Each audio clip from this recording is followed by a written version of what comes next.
Selamat berjumpa saudara-saudara, semoga semua sehat dan bahagia. Kali ini kami akan berbagi materi dengan topik komunitas dan kesehatan masyarakat veteriner. Saudara-saudara, perlu kami sampaikan bahwa topik ini adalah merupakan salah satu dari seri kuliah dasar-dasar komunikasi dan pengembangan masyarakat veteriner. Dalam rangka pembahasan materi pengembangan masyarakat veteriner yang diantaranya menyangkut intervensi komunitas atau lebih dikenal dengan pengembangan masyarakat atau pemberdayaan masyarakat atau sekarang dikenal juga dengan pembangunan masyarakat. Terlebih dahulu kami akan uraikan mengenai komunitas masyarakat dan kesehatan masyarakat veteriner. Topik kali ini kami bagi menjadi 5 subtopik. Pertama adalah membicarakan tentang komunitas masyarakat veteriner, kemudian kami akan lanjutkan dengan uraian yang terkait dengan kesehatan masyarakat veteriner meliputi sistem kesehatan hewan nasional, sistem informasi kesehatan hewan nasional, perlindungan pangan asal hewan, dan yang terakhir adalah mengenai zoonosis. Kita akan membicarakan subtopik yang pertama adalah komunitas masyarakat veteriner. Saudara-saudara, kesehatan masyarakat veteriner atau veterinary public health dan keamanan pangan atau food safety itu adalah merupakan aspek yang sangat dibutuhkan, merupakan aspek yang sangat diperlukan oleh umat manusia. Sementara itu, di sisi lain kita tahu bahwa setiap upaya-upaya yang dilakukan untuk pengembangan masyarakat haruslah dikaitkan dengan kebutuhan masyarakat itu sendiri dan apa yang menjadi potensi dari masyarakat tersebut. Nah, oleh karena itu, untuk tercapainya kesehatan masyarakat veteriner yang optimal, potensi komunitas masyarakat veteriner ini perlu dikembangkan. Pertanyaan selanjutnya adalah, siapakah yang dimaksud dengan kelompok atau komunitas masyarakat veteriner itu sendiri? Saudara-saudara, membicarakan tentang komunitas masyarakat veteriner, kita bicara terlebih dahulu tentang masyarakat. Masyarakat adalah sekumpulan orang yang mendiami wilayah tertentu dan melakukan interaksi satu sama lain. Nah, interaksi ini terjadi karena adanya kebutuhan yang berbeda-beda, namun saling mengisi. Hal ini berjalan terus-menerus sehingga melahirkan kelompok atau komunitas. Dengan kata lain, kita akan menyebut komunitas itu adalah kelompok orang yang tinggal di suatu tempat yang memiliki suatu kesamaan karakter, keyakinan, serta kepentingan.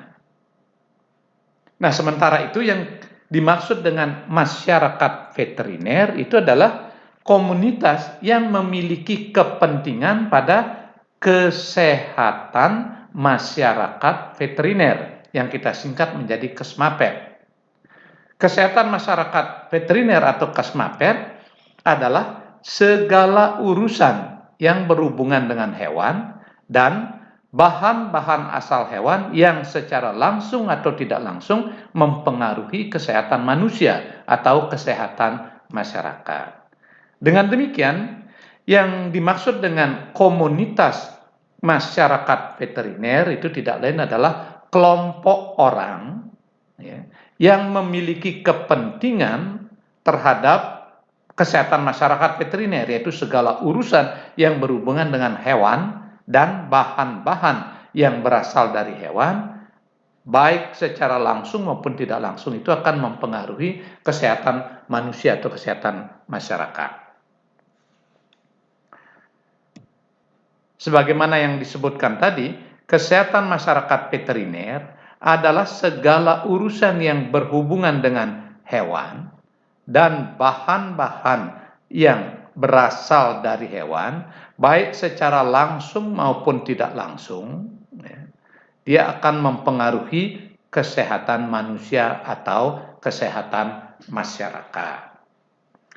Komunitas atau kelompok orang yang memiliki keterkaitan dengan kepentingan kesehatan masyarakat veteriner ini antara lain adalah kelompok petani peternak, pekerja di instansi pemerintah atau swasta yang bergerak di bidang peternakan, di bidang kesehatan hewan, di bidang produk-produk peternakan dan hasil olahannya. Kita kenal ada 5 strata komunitas masyarakat veteriner, yaitu satu adalah masyarakat pemegang kebijakan yang berada di pemerintahan yang mengatur tentang regulasi dari dunia peternakan, kesehatan hewan, termasuk adalah kesehatan masyarakat veteriner. Yang kedua, masyarakat pendidikan, mereka yang berada di perguruan tinggi, itu kita golongkan juga termasuk dalam strata komunitas masyarakat veteriner. Kemudian masyarakat media, ya, para pemerhati ya, tentang kesehatan hewan, tentang peternakan, tentang kesehatan masyarakat veteriner yang bergerak di dunia media. Masyarakat pelaku bisnis, itu yang keempat. Ya. Baik itu bisnis di bidang peternakannya, pembibitan, kemudian kesehatannya, ada obat-obatan, ada vaksin, itu termasuk juga dalam strata komunitas masyarakat veteriner yang kita golongkan dalam masyarakat pelaku bisnis. Dan yang terakhir, yang kelima adalah masyarakat umum. Termasuk di sini adalah mereka yang menjadi penggemar hewan kesayangan, ya, kelompok pencinta ternak, kelompok pencinta hewan, dan lain sebagainya. Itu adalah 5 strata komunitas masyarakat veteriner. Saudara-saudara, membicarakan tentang kesehatan masyarakat veteriner pada dasarnya itu adalah membicarakan tentang kesehatan masyarakat itu sendiri. Banyak definisi yang sudah ada tentang kesehatan masyarakat. Nah, di awal abad ke-20, para pakar public health, kesehatan masyarakat itu membuat batasan yang hingga saat ini masih relevan. Dikatakan bahwa kesehatan masyarakat adalah ilmu dan seni untuk mencegah penyakit, memperpanjang hidup, dan meningkatkan kesehatan masyarakat melalui pengorganisasian masyarakat. Nah, demikian halnya dengan kesehatan masyarakat veteriner. Itu adalah ilmu dan seni untuk mencegah penyakit, memperpanjang hidup, dan meningkatkan kesehatan masyarakat veteriner melalui pengorganisasian masyarakat. Dalam definisi ini tersirat bahwa kesehatan masyarakat maupun kesehatan masyarakat veteriner itu adalah kombinasi antara teori atau ilmu plus praktek atau seni yang bertujuan untuk mencegah penyakit, memperpanjang hidup, dan meningkatkan kesehatan masyarakat. Termasuk di sini adalah meningkatkan kesehatan masyarakat veteriner. Untuk mencapai ketiga tujuan ini, mencegah penyakit, memperpanjang hidup, dan meningkatkan kesehatan masyarakat, diusulkanlah cara pendekatan efektif melalui pengorganisasian masyarakat. Saudara-saudara, dengan demikian ruang lingkup dari kesehatan masyarakat veteriner ini amat luas. Ya. Kesmafet atau kesehatan masyarakat veteriner ini menyangkut bidang sanitasi dan higiene untuk mempertahankan hewan itu tetap sehat. Ini menyangkut lingkup tentang penyakit hewan. Kita memperhatikan agar hewan itu tetap menjadi sehat. Nah, hewan yang sehat, produk-produknya berupa daging, susu, dan hasil olahan lainnya itu dipakai untuk kebutuhan pangan. Jadi dia termasuk dalam lingkup ketahanan pangan. Selain itu juga Kesmafet itu menyangkut penanggulangan pencegahan penyakit hewan yang dapat menular ke manusia atau dalam bentuk aspek zoonosis. Tentang zoonosis nanti di akhir sesi ini kita akan sampaikan secara singkat. Jadi demikianlah saudara-saudara, ruang lingkup kesehatan masyarakat veteriner itu amat luas sekali.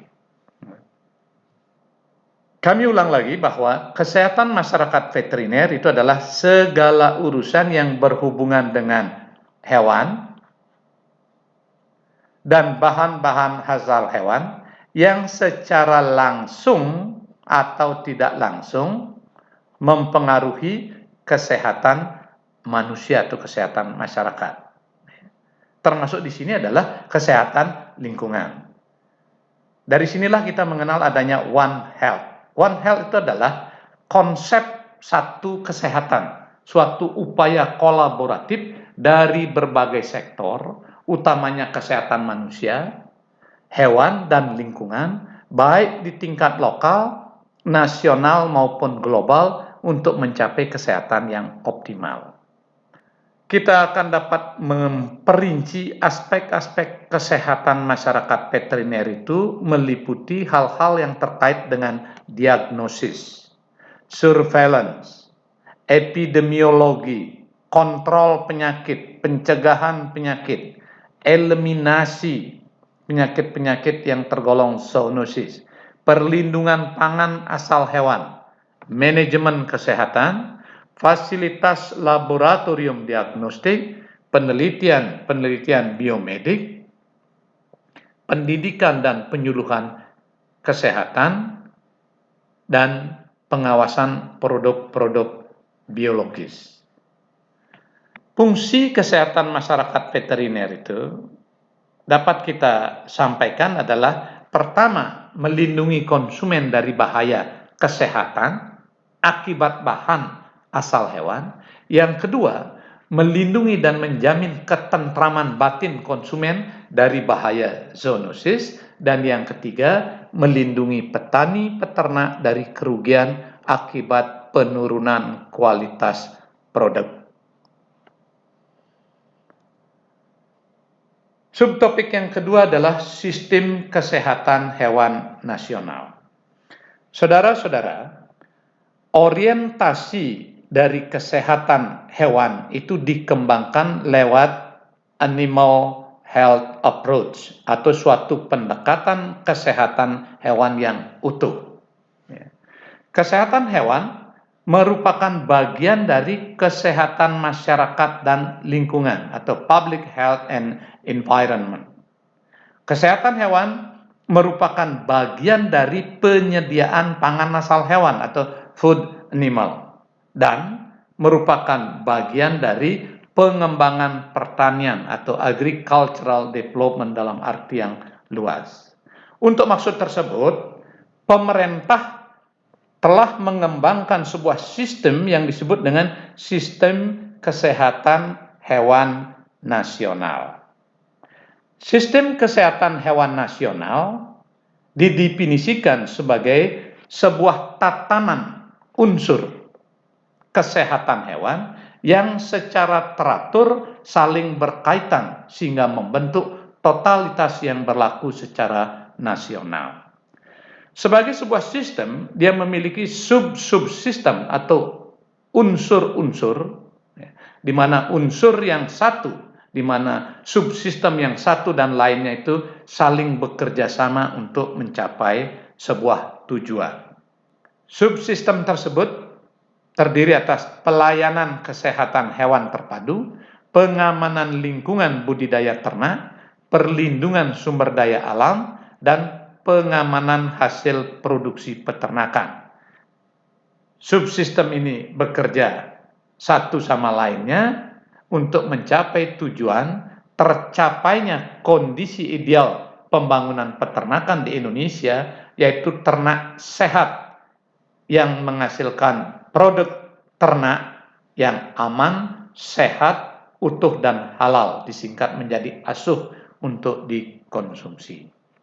Sejalan dengan perkembangan sistem kesehatan hewan nasional, pemerintah juga didorong untuk mengembangkan sistem informasi kesehatan hewan nasional, disingkat menjadi SIKNAS. Sistem kesehatan hewan nasional amat diperlukan sebagai perangkat pendukung, terutama dalam penyusunan kebijakan dan atau pengambilan keputusan secara cepat dan tepat. Tersedianya sistem ini bertujuan untuk menghindarkan kerugian ekonomi yang lebih besar akibat penyakit dan gangguan kesehatan hewan lain, maupun akibat ditolaknya produk ternak karena pencemaran. Sasaran yang ingin dicapai dalam sistem ini adalah tersedianya informasi yang cepat dan tepat. Signas diharapkan mampu meningkatkan penanganan data dan informasi sesuai dengan prinsip-prinsip tepat waktu, tepat guna, tepat sasaran, dan dapat dipercaya. Sistem informasi kesehatan hewan nasional kemudian dikembangkan menjadi Integrated Animal Health Information System atau Sistem Informasi Kesehatan Hewan Nasional Terpadu, disingkat menjadi I-Signas. I di sini adalah integrated. Apa itu yang dimaksud dengan Sistem Informasi Kesehatan Hewan Nasional Terpadu? Direktorat Kesehatan Hewan di Kementerian Pertanian mendefinisikan I-Signas sebagai sebuah sistem informasi kesehatan hewan Indonesia yang mutakhir. Sistem ini menggunakan teknologi sehari-hari dalam cara yang sederhana namun cerdas untuk mengumpulkan data dari lapangan dan dengan segera menyediakannya bagi para pemangku kepentingan dalam bentuk yang bermakna dan dapat segera dimanfaatkan. I-Signas ini adalah merupakan perkembangan dari Signas yang pernah ada.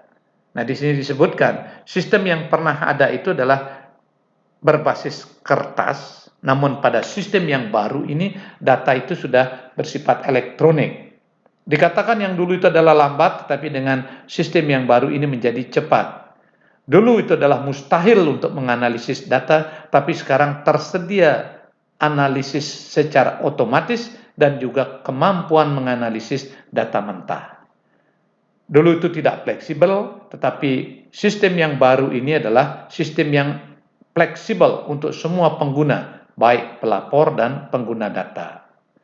Sistem yang dulu itu merupakan atau menjadikan beban untuk memasukkan data yang berat, tetapi yang sekarang itu data entry-nya itu tersebar di semua pelapor sehingga jauh menjadi lebih ringan.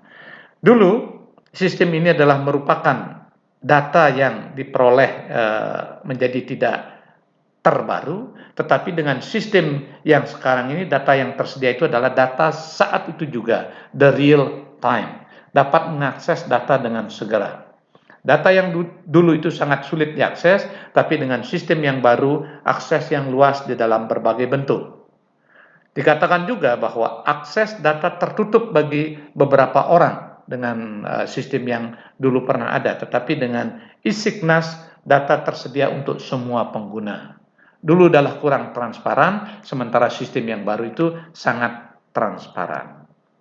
Hal lainnya lagi yang membedakan adalah pada sistem yang pernah ada dulu itu tidak dapat menggunakan data untuk berbagai tujuan. Sebaliknya dengan sistem yang baru ini data dapat digunakan untuk membuat peta, melakukan monitoring untuk kepentingan SDM, sumber daya yang diperlukan, membuat rencana kegiatan pengendalian dan lain sebagainya.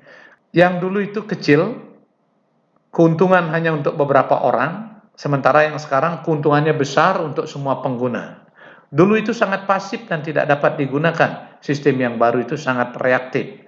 Dulu itu adalah manual, tapi sekarang penggunaannya yang cerdas untuk teknologi sehari-hari. Sistem yang ada dulu itu banyak data yang masih memerlukan validasi, jadi perlu divalidasi, sementara dengan sistem yang baru semua merupakan data bersih dan hanya satu kali memasukkan data. Dulu adalah merupakan data agregasi atau ringkasan, sementara pada sistem yang baru sekarang itu semua data mentah, terpisah dan sangat kuat. Dulu tidak dapat digunakan untuk peringatan dini, sementara dengan sistem yang baru dapat digunakan sebagai early warning system.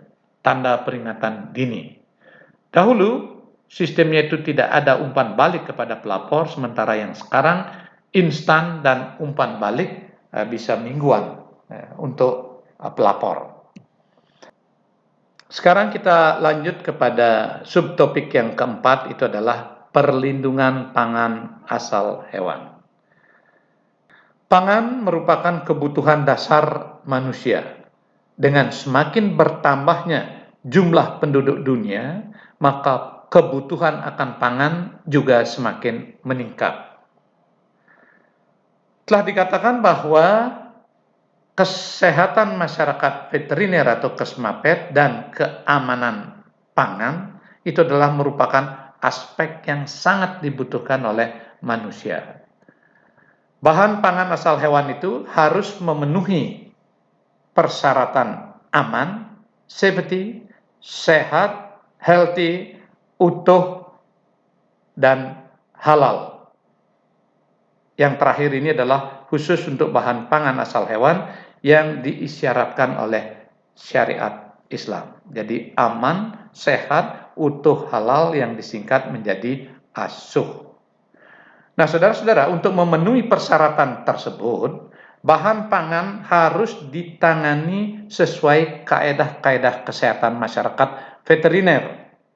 Sejak berupa bahan baku hingga siap dikonsumsi, yang dikenal dengan istilah safe from farm to the table.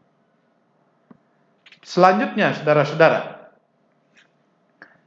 hewan ternak dapat memproduksi daging, susu, telur, serta bahan asal hewan lainnya yang dapat diproses menjadi berbagai jenis produk olahan. Oleh karena itu, kesehatan dan keamanan hewan harus tetap dijaga sehingga hewan dapat berproduksi secara optimal. Dengan kata lain, aspek KESMAPET dan aspek keamanan pangan asal hewan perlu mendapat perhatian yang serius. Pangan asal hewan harus terhindar dari kontaminasi agen penyebab penyakit dan terhindar dari kandungan residu seperti cemaran mikroba, parasit, bahan kimia, residu antibiotika, hormon, logam berat, pestisida, dan toksin. Kita bicarakan subtopik yang kelima, yang merupakan subtopik terakhir pada topik ini adalah mengenai zoonosis. Zoonosis itu merupakan penyakit hewan yang dapat menular ke manusia, menimbulkan gangguan kesehatan, bahkan menyebabkan kematian. Agen penyakit yang menyebabkan penyakit zoonosis ini dapat disebabkan oleh berbagai mikroorganisme seperti virus, bakteri, rickettsia, chlamydia, protozoa. Selain itu, penyakit zoonosis juga dapat disebabkan oleh organisme yang lebih tinggi tingkatannya, misalnya parasit cacing, beberapa jenis jamur, dan ektoparasit. Nah, contoh penyakit zoonosis yang termasuk misalnya dalam penyebab bakteri itu adalah antrak diantaranya, Bartonellosis, brucellosis, erysipelas, leptospirosis, listeriosis, psittacosis, salmonellosis, streptococcus, dan lain sebagainya. Sementara ada yang termasuk zoonosis karena jamur, itu ada contohnya adalah ringworm. Kita banyak tahu juga penyebab virus yang termasuk dalam penyakit zoonosis itu seperti Ebola, flu burung atau avian influenza, Japanese encephalitis, rabies, dan lain sebagainya. Contoh yang lain misalnya, zoonosis karena cacing, itu ada Ascariasis, Cutaneous larva migrans, Taeniasis cysticercosis, dan lain sebagainya. Terkait dengan inang yang dibutuhkan untuk kelangsungan hidup agen penyakit, zoonosis dapat dibagi menjadi 4 golongan. Direct zoonosis siklozoonosis, metazoonosis, dan saprozoonosis. Direct zoonosis. Untuk kelangsungan siklus hidupnya, agen penyakit hanya memerlukan satu vertebrata sebagai inang antara atau intermediate host. Penularan agen penyakit terjadi secara langsung, yaitu agen penyakit menginfeksi hewan, kemudian pindah ke manusia. Contohnya seperti penyakit rabies, brucellosis, trichinosis, dan lain sebagainya. Siklozoonosis.